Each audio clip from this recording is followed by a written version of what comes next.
ellos invitaban, se acercaba el verano y ellos invitaban, si vienen para el sur, pasen por aquí, nos dicen entonces, nosotros nos vamos a buscar en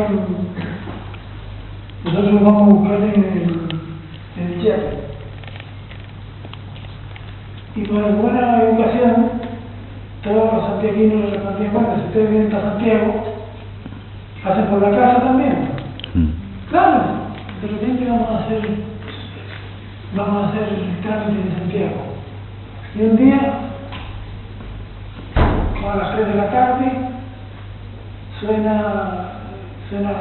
la de que por la radio y Ariel, hola, Cristina, ¿cómo le hace? Intercambia los saludos y ¿cuándo van a venir por acá?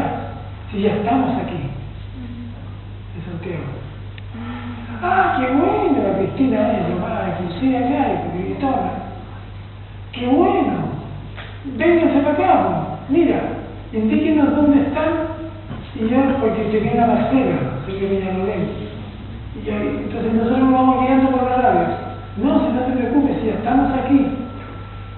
Es como, anda la pieza de la Claudia y mira por la ventana. Fueron a la pieza de la Claudia, miraron por la ventana y hay una nave arriba.